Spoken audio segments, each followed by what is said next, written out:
সালেহা ইসলাম সরকারি বালিকা উচ্চ বিদ্যালয় সিরাজগঞ্জ এর অনলাইন স্কুল কার্যক্রমে শিক্ষার্থীরা তোমাদের সবাইকে স্বাগত।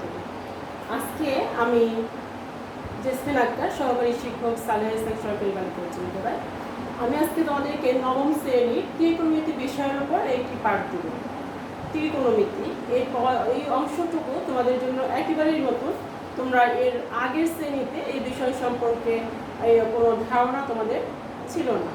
তো ত্রিকোণমিতি এটি তিনটি ওয়ার্ড একত্রিত হয়ে হয়েছে, অর্থাৎ ত্রিগণ এবং মেট্রন, অর্থাৎ ত্রি মানে তিন, গণ হচ্ছে ধার, আর মেট্রন হচ্ছে মিতি বা পরিমাপ, অর্থাৎ তিনটি ধারের পরিমাপ। অর্থাৎ আমরা সাধারণত ত্রিকোণমিতিতে ত্রিভুজের বাহু এবং কোণের মধ্যে সম্পর্ক এই বিষয়ে, অর্থাৎ এই ত্রিকোণমিতি অংশে ত্রিভুজের বাহু এবং কোণের মধ্যে সম্পর্ক বিষয়ে পাঠদান করা হয়। অর্থাৎ এর মধ্যে একটা আলোচ্য বিষয় থাকবে ত্রিভুজের বাহু এবং কোণের সম্পর্ক।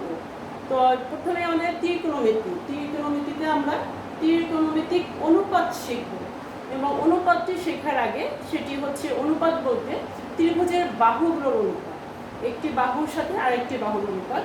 তো সেটি শিখতে হলে আমাদেরকে সমকোণী ত্রিভুজ সম্পর্কে জানতে হবে। সমকোণী ত্রিভুজ, তো আমরা একটি সমকোণী ত্রিভুজ আঁকাচ্ছি বোর্ডে।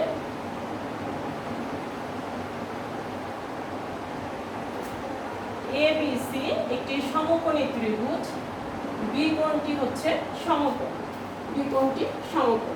ABC যদি সমকোণী ত্রিভুজ হয়, বি কোণ সমকোণ হয়, তাহলে আমরা জানি সমকোণের বিপরীত বাহুটি হচ্ছে অতিভুজ। সমকোণের বিপরীত বাহুটি হচ্ছে অতিভুজ। তাহলে ABC ত্রিভুজের অতিভুজ হচ্ছে AC। এখন আমাদের ত্রিভুজের কোণ থাকে, সাধারণত এই ত্রিভুজের কোণগুলোকে কিছু গ্রিক লেটার দ্বারা প্রকাশ করা হয়, আলফা, বিটা, গামা, ডেল্টা, এরকম অনেকগুলো লেটার ব্যবহার করা হয়। আমি ধরে নিলাম এই সি কোণটি একটি কোণ, এই কোণটির একটি নাম দিলাম আলফা কোণ, অথবা এটার নাম দিলাম, আরেকটি নাম দিলাম এটি থিটা কোণ। এই কোণটি হচ্ছে থিটা আর সি কোণটি হচ্ছে আলফা। এরা উভয়ই সূক্ষ্মকোণ। তো এখন আমি যদি প্রশ্ন করি যে এই ত্রিভুজের ভূমি কোণটি এবং লম্ব কোণটি, তাহলে কিন্তু শিক্ষার্থী তোমরা এই প্রশ্নটির উত্তর দিতে পারবে না। কারণ হচ্ছে যে লম্ব এবং ভূমি এটি নির্ভর করবে কোনো একটি নির্দিষ্ট সূক্ষ্মকোণের প্রেক্ষিতে। তো এখানে আমাকে যদি প্রশ্নটি করতে হয়, তাহলে প্রশ্ন করতে হবে আলফা কোণের প্রেক্ষিতে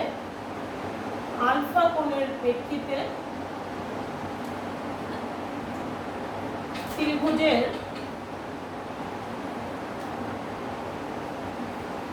ভূমি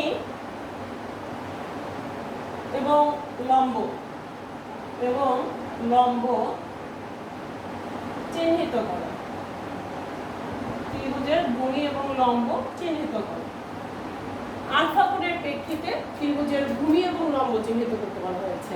তো আলফা কোণ হচ্ছে এটা। আলফা কোণের প্রেক্ষিতে ত্রিভুজের ভূমি আমরা মনে রাখবো যে ত্রিভুজের ভূমি হচ্ছে সন্নিহিত বাহু, আর লম্ব যেটা, আমরা থিটা কোণটিকে এখন আপাতত মুছেই দিই, কারণ একসঙ্গে দুটো দিলে তোমাদের একটু কনফিউজ হয়ে যাবে। তাহলে আলফা কোণের প্রেক্ষিতে আমার লম্ব হচ্ছে বিপরীত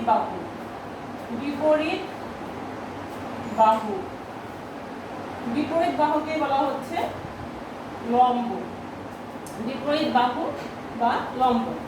আর এটি হচ্ছে সন্নিহিত বাহু BC। তাহলে আলফা কোণের প্রেক্ষিতে আমার BC হচ্ছে সন্নিহিত বাহু বা ভূমি, AB হচ্ছে বিপরীত বাহু বা লম্ব। তাহলে আমার আলফা কোণের প্রেক্ষিতে লম্ব বা বিপরীত বাহু সমান হচ্ছে AB, এবং ভূমি বা সন্নিহিত বাহু হচ্ছে BC। তাহলে এখন আমি বলতে পারবো আলফা কোণের প্রেক্ষিতে ত্রিভুজের অতিভুজ হচ্ছে AC লম্ব হচ্ছে এবি এবং ভূমি হচ্ছে বিসি। তাহলে এই কোণের প্রেক্ষিতে আমরা এখন কিছু ত্রিকোণমিতিক অনুপাতের নাম শিখব। তো আমাদের ত্রিকোণমিতিক অনুপাত হচ্ছে 6টি ত্রিকোণমিতিক অনুপাত। আমরা এই 6টি ত্রিকোণমিতিক অনুপাতের নাম শিখব।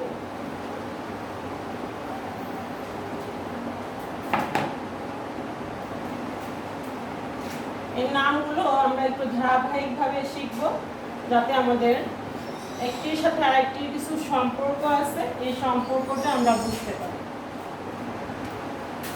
তাহলে এটা হচ্ছে বি, এটা হচ্ছে ভূমি বা সন্নিহিত বাহু। তাহলে আমার ত্রিকোণমিতিক অনুপাত ত্রিকোণমিতিক অনুপাত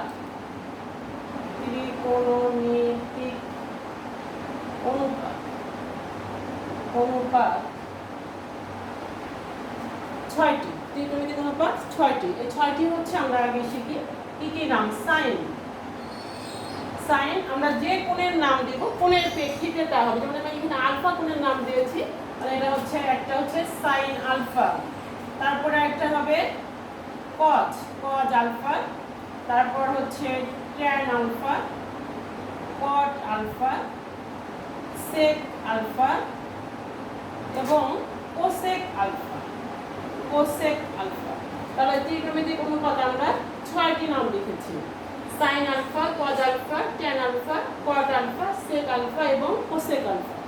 তো এই সাইন আলফা দুটি বাহুর অনুপাত, একটি হচ্ছে লম্ব বাই অতিভুজ, কজ আলফা হচ্ছে ভূমি বাই অতিভুজ,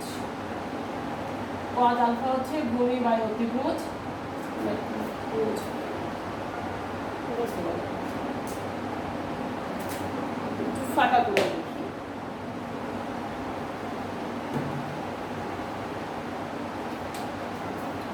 কজ আলফা। এবার ট্যান আলফা হচ্ছে লম্ব বাই ভূমি, আচ্ছা। তাহলে আমার আরো 3টি অনুপাত আছে, সেটা হচ্ছে কট আলফা সমান হচ্ছে ভূমি বাই লম্ব, সেক আলফা হচ্ছে কজ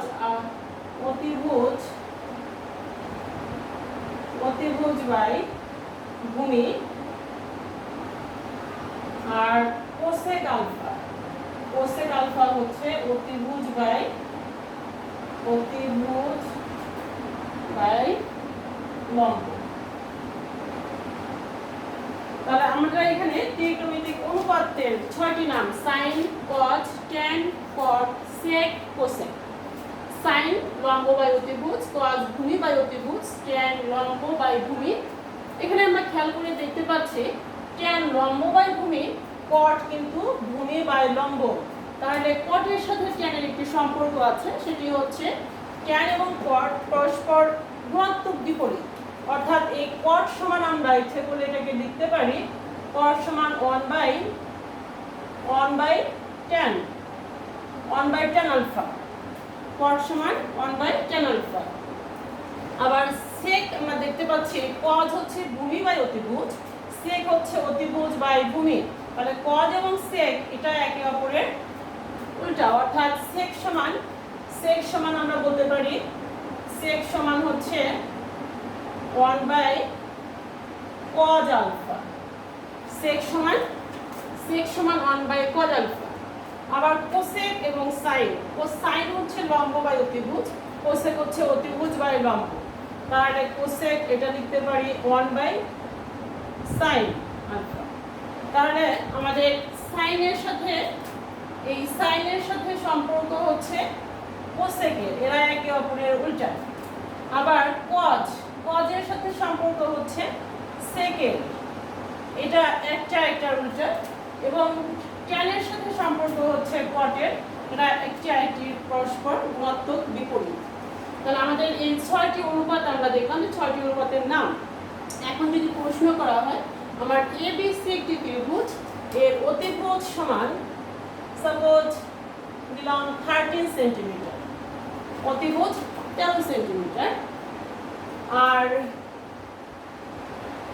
বিসি সমান 5 সেন্টিমিটার। ত্রিভুজ এবিসি এর অতিভুজ 13 সেন্টিমিটার এবং বিসি 5 সেন্টিমিটার হলে ত্রিকোণমিতিক অনুপাত আলফা কোণের প্রেক্ষিতে এর ত্রিকোণমিতিক অনুপাতগুলো নির্ণয় করো। আলফা কোণের প্রেক্ষিতে এর ত্রিকোণমিতিক অনুপাতগুলো নির্ণয় করো। তাহলে সাইন আলফা সমান আমরা শিখলাম লম্ব বাই অতিভুজ। আমার লম্ব বাই অতিভুজ, লম্ব মানে এখানে এবি, আমার এবি কিন্তু নির্ণয় করা নেই, তাহলে আমাকে কি করতে হবে? এবি নির্ণয় করতে হবে। তো ত্রিভুজ এবিসি এ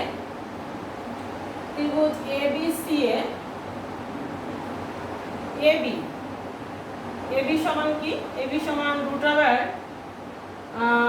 over AC square minus BC square সমান root over 13 square minus 5 square equal to হবে 12। এবি সমান 12 সেন্টিমিটার। এবি সমান 12 সেন্টিমিটার। তাহলে এবি সমান যদি 12 সেন্টিমিটার হয় তাহলে আমার সাইন আলফা সমান কত? সাইন আলফা লম্ব বাই অতিভুজ, লম্ব হচ্ছে আমার এবি, তাহলে আমার সাইন আলফা সমান এবি বাই এখানে লম্ব হচ্ছে এবি, আমরা যা একটু ছোট করে লিখি, এখানে লিখেই নেই আমরা। লম্ব হচ্ছে আমার এবি, অতিভুজ হচ্ছে আমার এসি, তাহলে লম্ব বাই অতিভুজ, তাহলে এবি হচ্ছে 12 আর এসি হচ্ছে 13, এসি হচ্ছে 13। কজ ভূমি বাই অতিভুজ, আমার ভূমি এখানে হচ্ছে বিসি, তাহলে এটা বিসি বাই এসি, তো বিসি আমার কত? বিসি হচ্ছে 5, আর এসি হচ্ছে 13, তাহলে 5/13। tan লম্ব বাই ভূমি, লম্ব হচ্ছে আমার এবি আর ভূমি হচ্ছে আমার বিসি, তাহলে লম্ব বাই ভূমি এবি বাই বিসি, তাহলে এবি হচ্ছে আমার 12 আর বিসি হচ্ছে আমার 5, 12/5। তাহলে আমরা এখানে দেখা যাচ্ছে যে ত্রিভুজ এবিসি এর 3টি ত্রিকোণমিতিক অনুপাতের মান আমরা নির্ণয় করতে পেরেছি। সাইন আলফা লম্ব বাই অতিভুজ, তাহলে আমার লম্ব আমাকে আগে ত্রিভুজের 3টি বাহুর দৈর্ঘ্য জেনে নিতে হবে। অতিভুজ 13 সেন্টিমিটার, ভূমি বিসি সমান 5 সেন্টিমিটার দেওয়া আছে, তাহলে এবি এর দৈর্ঘ্যটা আমরা আগে নির্ণয় করে নিলাম। এবি সমান 12 সেন্টিমিটার হবে। তাহলে সাইন আলফা সমান লম্ব বাই অতিভুজ, লম্ব এবি, অতিভুজ এসি, তাহলে এবি বাই এসি আমরা মান বসে দিলাম। এবি হচ্ছে 12 আর এসি হচ্ছে 13, 12/13। কজ ভূমি বাই অতিভুজ, তাহলে ভূমি হচ্ছে আমার বিসি আর অতিভুজ হচ্ছে এসি, তাহলে 5/13। আবার tan সমান লম্ব বাই ভূমি, তাহলে লম্ব হচ্ছে আমার বিপরীত বাহু বা লম্ব এবি আর ভূমি হচ্ছে সন্নিহিত বাহু বিসি, তাহলে এবি হচ্ছে 12 আর বিসি হচ্ছে 5, তাহলে এটা হচ্ছে 12/5। আমরা এই ত্রিভুজের 3টি ত্রিকোণমিতিক অনুপাত নির্ণয় করতে পেরেছি। শিক্ষার্থী বন্ধুরা, তোমরা নিশ্চয়ই বাকি 3টি অনুপাত নির্ণয় করতে পারবে, কারণ কট হচ্ছে ভূমি বাই লম্ব, আমার ভূমি কত? ভূমি বিসি হচ্ছে 5 এবং লম্ব এবি হচ্ছে 12, তাহলে 5/12 হবে। আবার সেক হচ্ছে অতিভুজ বাই ভূমি, অতিভুজ 13 আর ভূমি হচ্ছে 5 বিসি, তাহলে এসি বাই বিসি, তার মানে 13/13 অতিভুজ হচ্ছে তাহলে 13/5, সেক হচ্ছে 13/5। কোসেক হচ্ছে অতিভুজ বাই লম্ব, অতিভুজ এসি হচ্ছে 13 আর লম্ব এবি হচ্ছে 12, তাহলে কোসেক হবে 13/12। তাহলে তোমরা শিক্ষার্থীরা তোমরা অন্য অনুপাতগুলোকে নির্ণয় করবে। অন্য তিনটি আমরা বাদ রেখে দিলাম আমি, এই তিনটি অনুপাত নির্ণয় করবে। এবার তোমাদের জন্য একটু হোমওয়ার্ক দিয়ে দিই, এই হোমওয়ার্কটা তোমরা করবে।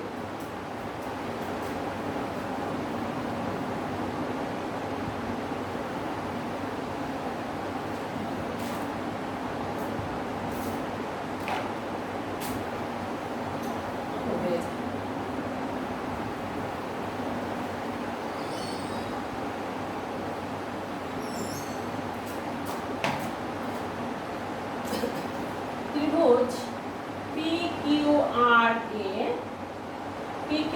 এ কিউ কোণ সমান 90 ডিগ্রি, কিউ কোণ সমান 90 ডিগ্রি। তাহলে অতিভুজ হচ্ছে তোমার PR সমান দিলাম হচ্ছে 5, PR সমান 50, QR সমান 11 সেন্টিমিটার।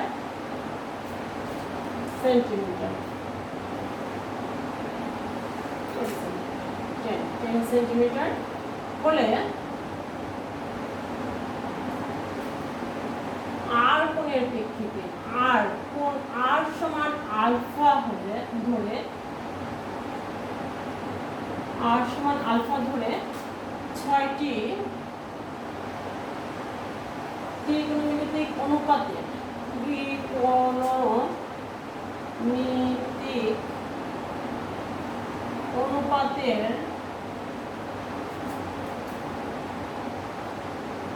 মান নির্ণয় করো। এটা তোমাদের হোমওয়ার্ক। ত্রিভুজ PQR এ কিউ কোণ সমান 90 ডিগ্রি, PR সমান 15 সেন্টিমিটার, QR সমান 10 সেন্টিমিটার হলে আর কোণকে আলফা ধরে 6টি ত্রিকোণমিতিক অনুপাতের মান নির্ণয় করা, অর্থাৎ আলফা কোণের প্রেক্ষিতে ত্রিকোণমিতিক অনুপাতের মান নির্ণয় করবে। এটি তোমাদের কাজ। তো শিক্ষার্থীরা তোমরা সবাই সুস্থ থাকো, ভালো থাকো। আমরা আগামী দিনে আমরা এই ত্রিকোণমিতির অন্যান্য সূত্র নিয়ে আলোচনা করব।